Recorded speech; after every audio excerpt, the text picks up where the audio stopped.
Hello বন্ধুরা, আনন্দ পাঠের পক্ষ থেকে সকলকে স্বাগত। আজ আমার আলোচ্য বিষয় ওয়েস্ট বেঙ্গল বোর্ড এবং সিবিএসই বোর্ডের দ্বাদশ শ্রেণীর পাঠ্য মহাশ্বেতা দেবীর গল্প ভাত।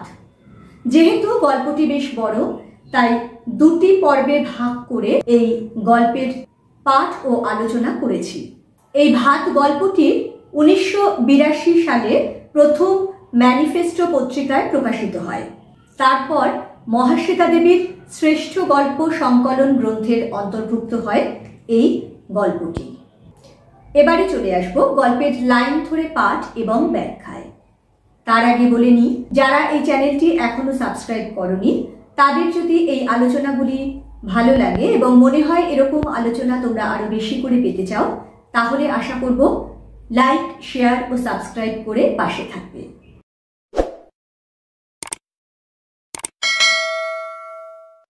শুরু করছি মহাশ্বেতা দেবীর গল্প ভাত।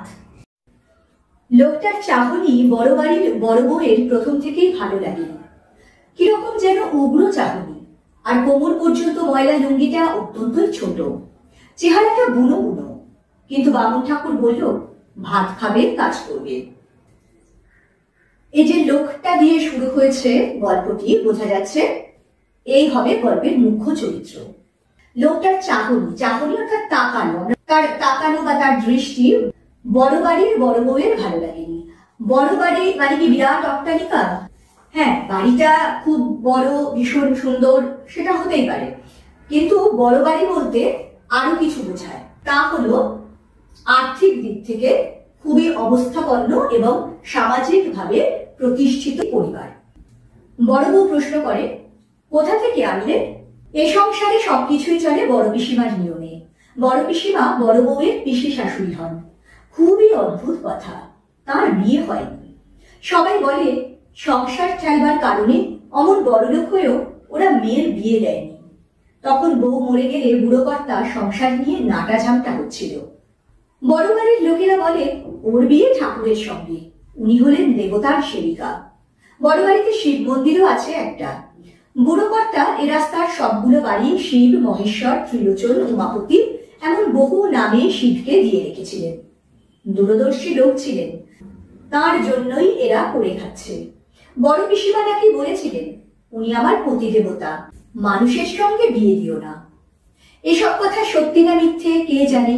বড় পিসিমা চিরকাল এই সংসারে হেসে রেখেছেন, ভাড়াটে বাড়িতে মিস্ত্রি লাগিয়েছেন এবং তার বাবার সেবা করেছেন। এই অংশটুকুতে আমরা পরিচয় পাই এই বাড়ির বড় মেয়ের এবং তার বাবা, যাকে বুড়ো কর্তা বলে ডাকা হচ্ছে। এই যে বড় পিসিমা, এনার কিন্তু বিয়ে হয়নি। এটা খুবই অদ্ভুত কথা, বিশেষত যে সময় এই গল্পটি লেখা হয়েছে, আজ থেকে বেশ কিছু বছর আগে, বাড়ির মেয়েদের বিয়ে না হওয়াটা একটা অদ্ভুত কথাই ছিল এবং তাই নিয়ে লোকে নানান রকম কথা বলতো। এই বড় পিসিমা সম্পর্কে বলা হয়ে থাকে যে এর যখন মা মারা যায়, অর্থাৎ বড় কর্তার স্ত্রী মারা যান, তখন তিনি সংসার দেখাশোনা করার জন্য তার এই বড় মেয়ের বিয়ে দেননি। আর বাড়ির লোকেরা বলে যে এনার বিয়ে হয়েছে ঠাকুরের সঙ্গে, ইনি দেবতার সেবিকা। এই বাড়িতে একটা শিব মন্দির আছে, আর তাদের এই রাস্তায় আরো অনেকগুলি বাড়ি আছে। বুড়ো কর্তা সবকটা বাড়ির নামই শিবের নানা নামে দিয়েছেন। তাকে লেখিকা বলছেন দূরদর্শী। কেন বলছেন? এই যে বাড়িগুলির নাম দেবতার নামে রেখেছেন, তাই বাড়িগুলি হয়ে গেছিল দেবত্র সম্পত্তি, এবং এরকম দেবত্র সম্পত্তি হলে ট্যাক্স দিতে হয় না, আরো নানান রকম সুযোগ সুবিধা পাওয়া যায়। নিজের এইসব বিপুল সম্পত্তি থেকে যাতে ভবিষ্যতে প্রচুর আয় হয়, সেই ব্যবস্থা করে রাখতে পেরেছিলেন বলে বুড়ো কর্তাকে দূরদর্শী বলা হয়েছে, এবং তার জন্য বর্তমানে যারা তার ছেলে মেয়েরা রয়েছে, এরা বেশ বিলাসী ভাবে জীবন কাটিয়ে দিতে পারছে। বড় পিসিমা চিরকালই এই সংসারের সবগুলো দায়িত্ব পালন করেছেন এবং তার বাবারও সেবা করেছেন। বড় বউয়ের কথা শুনে বড় পিসিমা বলেন, কোথা থেকে আনলে মানে? ঝড় জলে দেশ ভেসে গেছে, আমাদের বাসিনীর কি হয় সেই ডেকে আনলে। বড় বউ বলে, কিরকম দেখতে? ময়ূর ছাড়া কার্তিক আসবে নাকি? তোমরা তো 10টা পয়সা দিতে পারবে না প্রাণে ধরে। এই 14 দফায় কাজ করবে, পেটে দুটো খাবে বই তো নয়। কেনা চাল নয়, বাদা থেকে চাল আসছে, তা দিতেও আঙুল বেঁকে যাচ্ছে। বড় বউ চুপ করে যায়। বড় পিসির কথায় আজকাল কেমন যেন একটা ঠেস থাকে। তোমাদের মানে কি? বড় পিসিমা কি অন্য বাড়ির লোক নাকি? বড় পিসিমা শেষ খোঁচাটা মারে, তোমার শ্বশুরই মরতে বসেছে বাছা, সেজন্যই হোমযজ্ঞ হচ্ছে, তার জন্য একটা লোক খাবে। বড় বউ কোনো কথা বলে না, সব কথাই সত্যি। তার শ্বশুরই মরতে বসেছেন। 82 বছরটা অনেক বয়স, কিন্তু শ্বশুর বেশ টনক ছিলেন। তবে ক্যান্সার বলে কথা, ক্যান্সার যে লিভারে হয় তাই বড় বউ জানত না। বড় বউ প্রায় দৌড়ে চলে যায়। আজ অনেক কাজ। মেজ বউ উনুন পাড়ে বসেছে, শাশুড়ির মাছ খাওয়া বুঝে ঘুচে যায়, তাই কয়েকদিন ধরে বড় ইলিশ, পাকা মোনার পেটি, চিতলের কোল, ডিম পোড়া ট্যাংরা, বড় ভেটকি মাছের যজ্ঞি লেগেছে। রেঁধে বেড়ে শাশুড়িকে খাওয়ানো তার কাজ। বোঝা যাচ্ছে এই যে বাড়ির কর্তৃত্ব বড় পিসিমার হাতে, তিনি কিন্তু বেশ দাপটের সঙ্গে চলেন এবং বাড়ির বউয়েদের যথেষ্ট ঠেস দিয়ে কথা বলতে অভ্যস্ত। আর জানা যাচ্ছে যে বড় বউয়ের যে শ্বশুর, তিনি ক্যান্সারে আক্রান্ত এবং একেবারে শেষ অবস্থা। তাকে বাঁচিয়ে রাখার জন্য একটা যজ্ঞের ব্যবস্থা করা হয়েছে। যেহেতু তার শ্বশুর মশাই মরতে বসেছেন, তাই তার শাশুড়ি মায়ের আর আমিষ খাওয়া হবে না, সেই জন্যে তাকে মাছের নানা পদ খাওয়ানো চলছে এবং শাশুড়িকে রেঁধে বেড়ে খাওয়ানোর দায়িত্ব বড় বউয়ের। শ্বশুরের ঘরে নার্স। বড় বউ এখন গেল সে ঘরে। সে একটু বসলে পরে নার্স এসে চা খেয়ে যাবে। সে যে ছেলে বিলেতে, তার আসার কথা ওঠে না। ছোট, মেজ ও বড় ঘুমোচ্ছে। এবারের ছেলেরা বেলা 11টার আগে ঘুম থেকে ওঠে না, সেই জন্যই তাদের চাকরি করা হয়ে ওঠেনি। 18খানা দেবত্র বাড়ি আর বাদা অঞ্চলে অসাগর জমি থাকলে কাজ বা করে কে? এবারে ধীরে ধীরে আমরা এই বাড়ির পরিচয় পাই। বুড়ো কর্তার 4 জন ছেলে, তাদের মধ্যে সেজ ছেলে বিদেতে, আর বড়, মেজ ও ছোট ছেলে ঘুমোচ্ছে। 11টার আগে তারা ঘুম থেকে ওঠে না। দেখো, এদের বাবা মৃতপ্রায়, তাকে বাঁচানোর জন্য যজ্ঞ হচ্ছে, বাকি সবাই তার জন্য কোমর বেঁধে কাজে লেগে গেছে। কিন্তু এই বুড়ো কর্তার নিজের ছেলেরা, তাদের কিন্তু কোনো হেলদোল নেই। তারা প্রতিদিনের মতোই 11টা পর্যন্ত বিছানায় রয়েছে। বড় বাড়ির ছেলেরা যেরকম অকর্মণ্য, যেরকম দায়িত্ব জ্ঞানহীন হয়, তাই দেখানো হয়েছে। এই অলস অকর্মণ্যতার জন্যই এদের চাকরি করা হয়ে ওঠেনি এবং চাকরি করার এদের কোনো প্রয়োজন নেই। আর এদের সম্পত্তির মধ্যে রয়েছে 18খানা দেবত্র বাড়ি আর বাদা অঞ্চলে অসাগর জমি। দেবত্র বাড়ির ব্যাপারটা কি আগেই বলেছি। আর বাদা অঞ্চলে অসাগর জমি, অসাগর জমি মানে যে জমিতে নুন নেই, মিষ্টি জলের জমি বা উর্বর জমি অথবা প্রচুর জমি, এই অর্থেও ব্যবহার করা হয়ে থাকে এই অসাগর জমি কথাটি। এত সম্পত্তি থাকলে স্বাভাবিকভাবে বাড়ির ছেলেদেরও কাজ করার কোনো গরজও থাকে না। শ্বশুরের ঘরে বসে বড় বউ ভাবতে চেষ্টা করে, শ্বশুর নেই, সে অবস্থাটা কেমন হবে। ক্যান্সার, লিভারে ক্যান্সার, তা আগে বোঝা যায়নি। বোঝা গেল যখন, তখন আর কিছু করবার নেই। বড় বউ ভাবতে চেষ্টা করে, তখনও চাঁদ সূর্য উঠবে কিনা। শ্বশুর তার কাছে ঠাকুর দেবতা সমান। তার জন্য দই পেতে ইসবগুল দিয়ে শরবত করে দিতে হতো। শত ঠাকুর আসুক, তিনি খেতে আসার 5 মিনিট আগে বড় বউকে করতে হতো রুটি লুচি। তার বিছানা পাততে হতো, পা টিপতে হতো, কত কাজ করতে হতো সারা জীবন ধরে। এখন সেসব কি আর করতে হবে না? কে জানে। ডাক্তাররা বলে দিয়েছে বলেই তো আজ এই জঙ্গি হোম হচ্ছে। ছোট বউয়ের বাবা এক তান্ত্রিক এনেছেন। বেল, কেওড়া, অশ্বত্থ বট, তেঁতুল গাছের কাঠ এসেছে আগমন করে, সেগুলো সব এক মাপে কাটতে হবে। কালো বিড়ালের লোম আনতে গেছে ভজন চাকর, শ্মশান থেকে বালি, এমন কত যে ফরমাস। এই যে শ্বশুরের ঘরে বড় বউ এসে একা বসলো, এই সময় সে তার একটু ব্যক্তিগত চিন্তায় ডুবে যায়। হয়তো অনেক ছোটবেলায় সেই বাড়িতে বউ হয়ে এসেছে এবং বড় বউ বলে তার দায়িত্ব বেশি। এই শ্বশুর শাশুড়ির সেবার দায়িত্ব সবটাই তার কাঁধে রয়েছে। কাজে তার জীবনে শ্বশুর মশাই ভূমিকা যে বিরাট, সেটা বোঝা যায়। কারণ শ্বশুর মশাই নেই অথচ চন্দ্র সূর্য উঠছে, এটা সে কেমন ভাবতে পারে না। এই শ্বশুর মশাই তার কাছে দেবতার মতো। এই যে দেখো বলছে, ডাক্তাররা বলে দিয়েছে বলেই তো আজ এই জঙ্গি হোম। ডাক্তাররা বলে দিয়েছে মানে আমরা বলি ডাক্তার জবাব দিয়ে দিয়েছে, অর্থাৎ চিকিৎসার মাধ্যমে তাকে বাঁচিয়ে তোলার আর কোনো উপায় নেই। তা ওই লোকটাকে ধরে আনা কাঠ কাটার জন্যে। ও নাকি কদিন খায়নি, বাসিনি এনেছে। বাদায় থাকে অথচ ভাতের আহিনকে এতখানি, এ আবার কি কথা? বাদায় চালের অভাব নাকি? ডোলে ডোলে কত রকম চাল থরে থরে সাজানো আছে।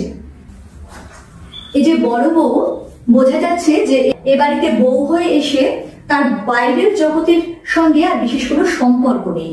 এই শ্বশুর শাশুড়ি সংসার, এর মধ্যেই তার জীবন ঘুরপাক খেয়েছে।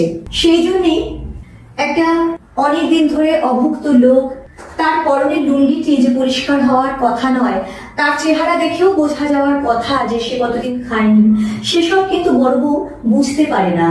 তাদের অধিকারে থাকা বাদার জমিগুলিতে প্রচুর ধান হয় বলে সে ভাবে অন্য সব বাদাতেও একই রকম ভাবে প্রচুর ধান হবে, তাই বাদায় থাকে অথচ ভাতের আহিনকে, অর্থাৎ ভাতের অভাব এরকম হতে পারে, এটা সে কল্পনা করতে পারে না।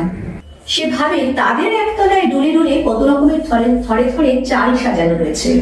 ডোল হলো এক রকমের বাঁশের তৈরি পাত্র, তার মধ্যে করে প্রচুর পরিমাণে শস্য জমা রাখা হয়। নার্স এসে বসে, বড় বউ নেমে যায়। আজ খাওয়া দাওয়া ঝপ করে সারতে হবে তান্ত্রিক হোমে বসবার আগে। হোম করে তান্ত্রিক শ্বশুরের প্রাণটুকু ধরে রাখবেন। তান্ত্রিক নিচের হলঘরে বসে আছেন। বড় পিসিমা বলেন, নামতে পারলে বাছা, চালগুলো তো বের করে দেবে। এই যে দি। ঝিঙে শাল চালের ভাত নিরামিষ ডাল তরকারির সঙ্গে, রামশাল চালের ভাত মাছের সঙ্গে। বড়বাবু কনক পানি চাল ছাড়া খান না। মেজো আর ছোটর জন্য 12 মাস মদ্য চালে চাল রান্না হয়। বামুন চাকর চিদের জন্য মোচা সাপটা চাল। বাদার লোকটি কাঠ কাটতে কাটতে চোখ তুলে দেখে, চোখ ঠিকরে বেরিয়ে আসে তার। নার্স আশা করে বড় বউ নেমে আসে নিচে। পিসিমা তাকে আবার ঠেস দিয়ে কথা বলেন এবং চাল বার করে দিতে বলেন। লক্ষ্য করো, বড় বউ কিন্তু এই বারে বারে পিসিমার অকারণে বা সামান্য কারণে এমন ধমক ধমক বা এরকম ঠেস দিয়ে কথা বলাতে কোনো প্রতিক্রিয়া দেখায় না। সে কিন্তু নীরবে নিজের দায়িত্ব পালন করে যায়। এবারে সে চাল বের করে দেয়। নিরামিষ রান্নার সঙ্গে এক রকমের ভাত, আমিষের সঙ্গে এক রকমের, ছেলেরা এক এক রকম চালের ভাত খায়, আবার বাড়ির ঝি চাকরের জন্য অন্য ধরনের চাল। এইসব দেখতে পায় ওই বাদা থেকে আসা লোকটি এবং বুঝতেই পারছো যে মানুষটি দিন ধরে পেটে ভাত জোটেনি। অন্যের এমন ছড়াছড়ি দেখে তার চোখ ঠিকরে বেরিয়ে আসাটা কতটা স্বাভাবিক। হ্যাঁ বাসিনী, এত নানা নিধি চাল বাবুরা খায়, ওই 5 ভাগে ভাত হয়, হবে নে? বাদাইদের এত জমি, চাল এনে পাহাড় করেছে। বড় পিসিমা বেচেও দিচ্ছে নুক্কে নুক্কে, আমি বেচতেছি সে চাল। বাদাইদের চাল হয়? তা দে দেখি বাসিনী, এক মুষ্টি চাইলে গালে দিয়ে জল খাই। বড্ড যেমন আঁচল কাটতিছে পেটের মধ্যিখানে, সে কতদিন ঘরে আদা ভাত খাই না। দে বাসিনী, ব্যগ্রতা করি তোর। আরে আরে, পরকে উৎসব দাদা, গা সম্পর্কে দাদা তো হও, কেন বা এমন করতেছ? পিসিমা দেখতে পেলে সর্বনাশ হবে। আমি ঠিক তাগে বাগে দিয়ে যাবো, তুমি হাত চালিয়ে নাও দেখি বাবা। এদেরকে বলিহারি ছাই, একটা লোক কদিন খায়নি শুনছ, আগে 4টি খেতে দে। বাসিনীকে সেই লোকটি অবাক হয়ে জিজ্ঞেস করে যে এত রকম চালের ভাত রোজ হয়? বাসিনী জানান যে বাদাইদের প্রচুর চাল হয়। আর সেই সঙ্গে বাসিনী কিন্তু আরো একটি গোপন খবর দেয়।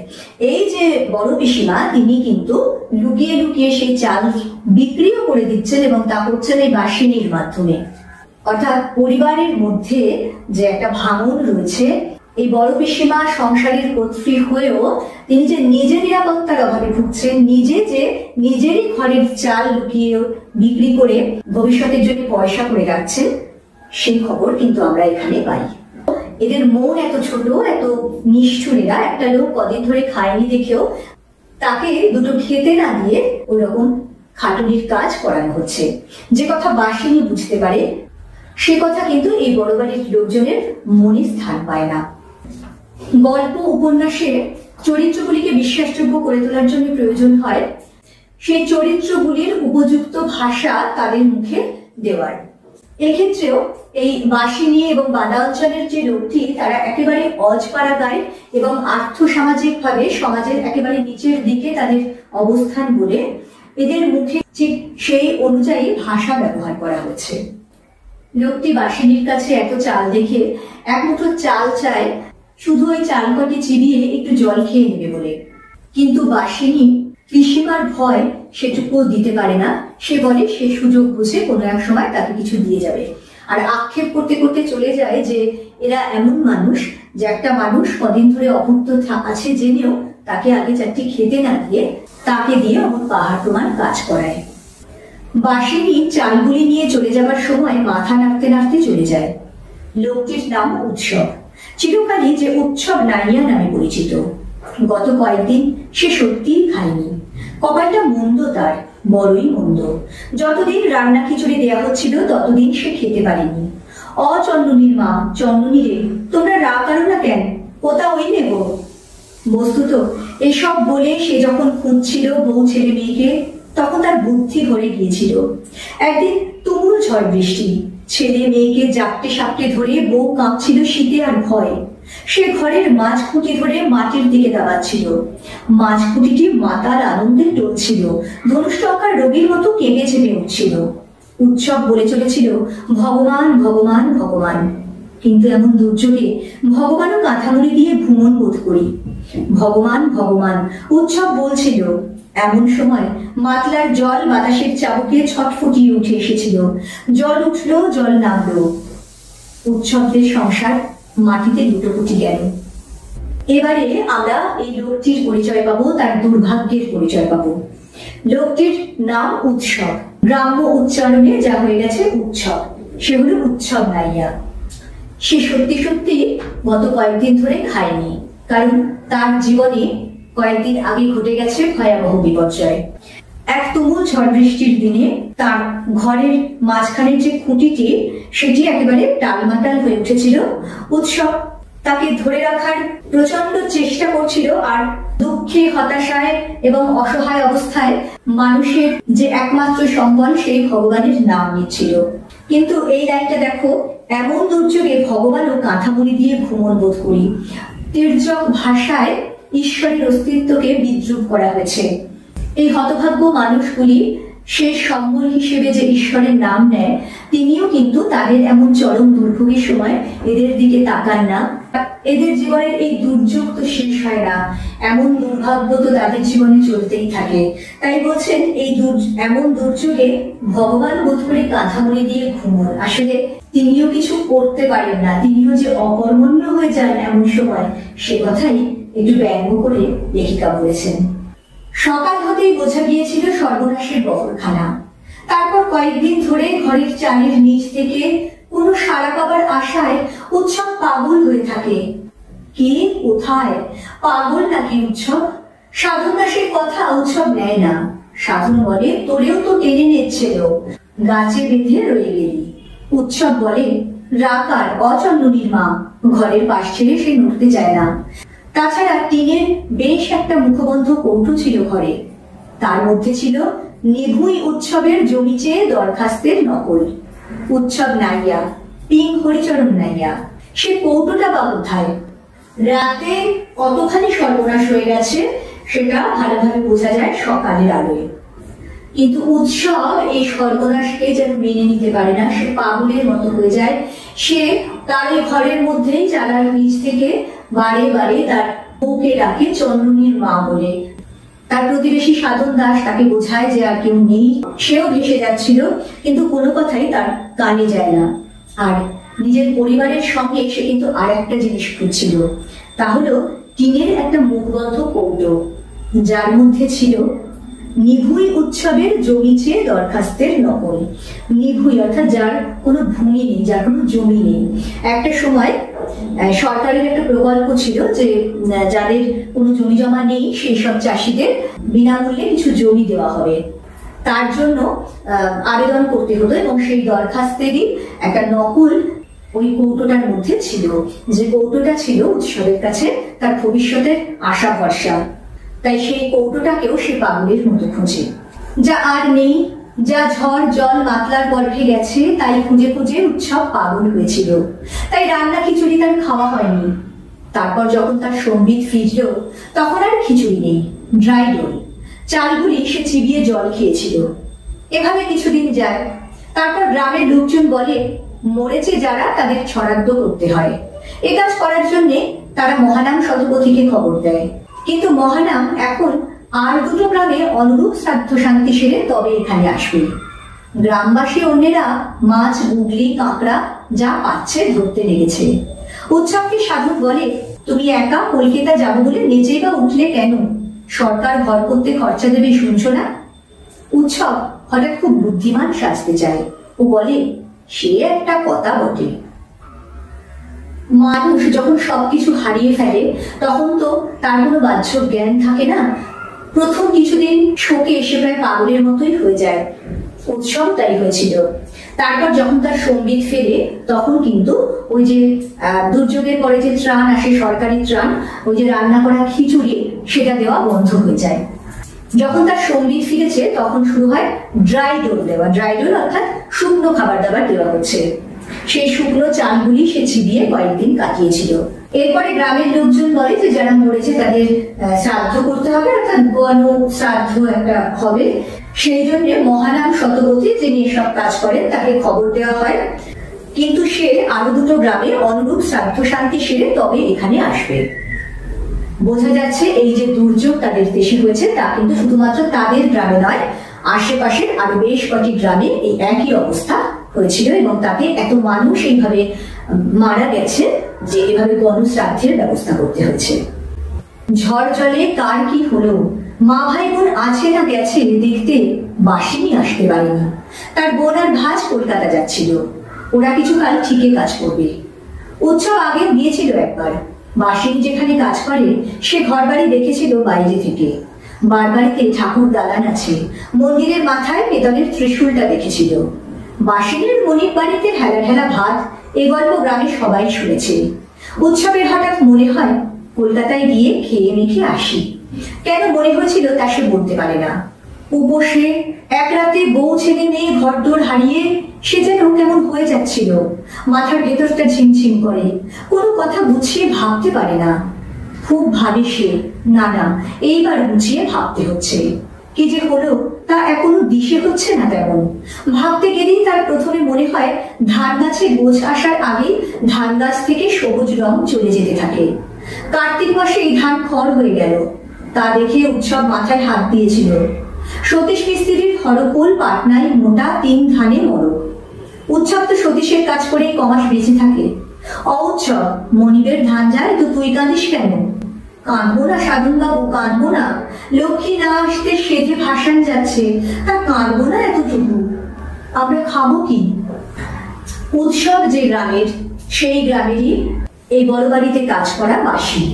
তার এখানে এতই কাজের চাপ যে এমন দুর্যোগে তার বাবা মা ভাই বোনেরা বেঁচে আছে কিনা সেটা দেখতেও সে আসতে পারেনি। এই বাসিনীর বোন আর ভাজ কলকাতা যাচ্ছিল। ভাজ হলো ভাইয়ের বোন। একে তো এরা একেবারে হতদরিদ্র মানুষ, তার উপরে এমন দুর্যোগে তাদের অবস্থা এতটাই খারাপ হয়েছিল যে বাড়ির বউ মেয়েদের পর্যন্ত কলকাতায় এসে ঠিকই কাজ করে কিছু উপার্জনের কথা ভাবতে হয়েছিল। উৎসব আগেও একবার কলকাতা এসেছে এবং বাসিনীর মনিবের বাড়িটা বাইরে থেকে দেখেছে, অর্থাৎ সে চেনে সে বাড়িটা। আর গ্রামের সবাই জানে যে বাসিনীর মনিবের বাড়িতে হেলা ঢেলা ভাত, সে বড়লোক বাড়িতে কাজ করে। উৎসবের হঠাৎ মনে হয় যে কলকাতা গিয়ে খেয়ে মেখে আসি। বোঝা যাচ্ছে একটু ভালো করে খাবার জন্য সেই বাসিনীর মনির বাড়িতে এসেছে। তার এই বেশ কিছুদিনের অভুক্ত থাকার কারণে এবং বউ ছেলে মেয়েকে হারিয়ে স্বাভাবিকভাবেই ভাবনা চিন্তা করার শক্তি লোপ পেয়ে যাচ্ছিল।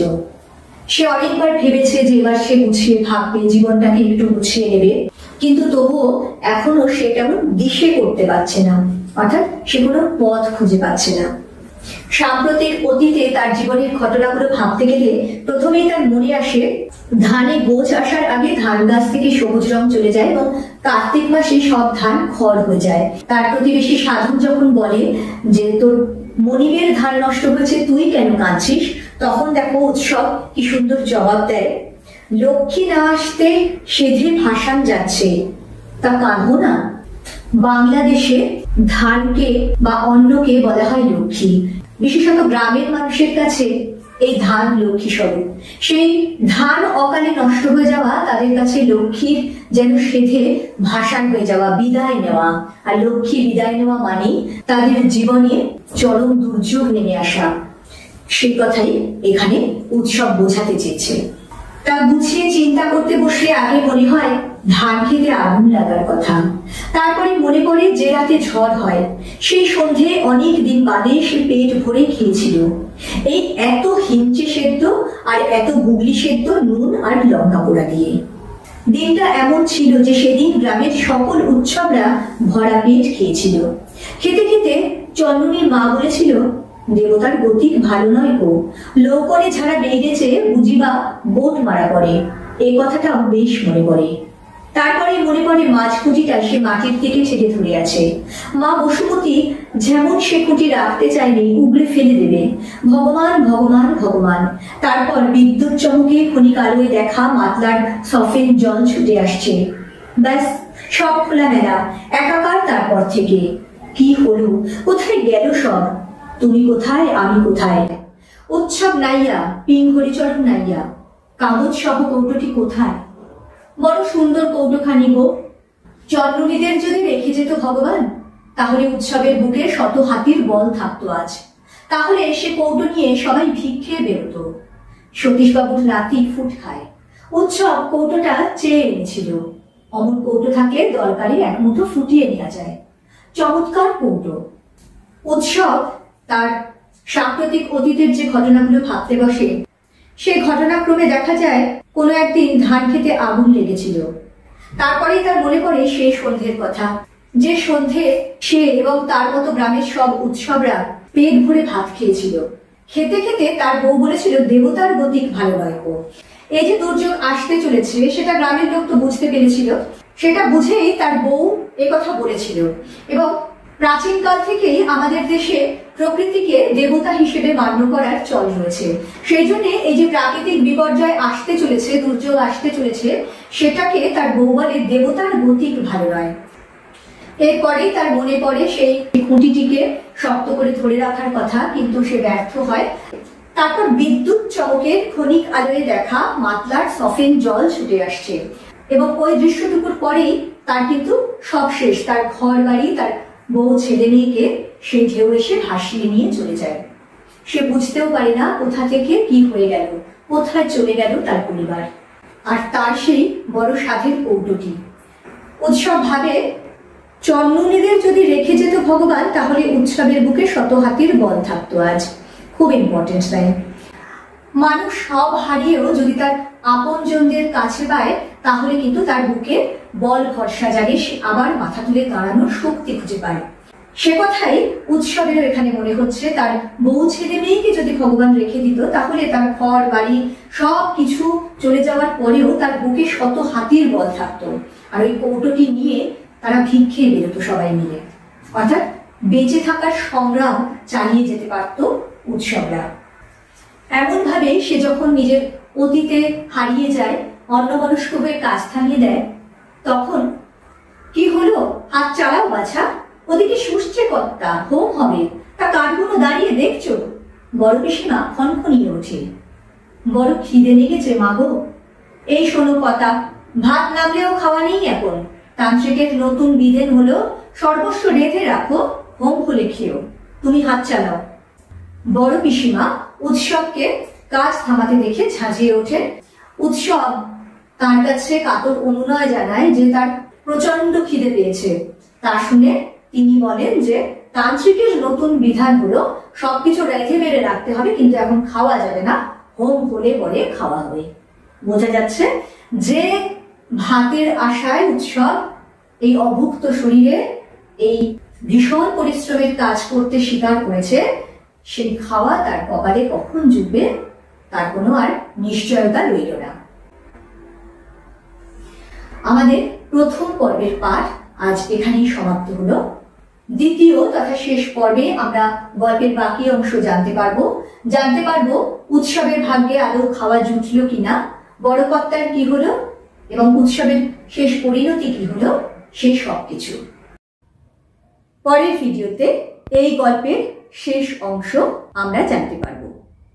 খুব তাড়াতাড়ি ফিরে আসছি পরের ভিডিও নিয়ে। সঙ্গে সঙ্গে নোটিফিকেশন পেতে চাইলে সাবস্ক্রাইব করে বেল বাটনটি অন করতে ভুলো না। আজকের মতো টাটা।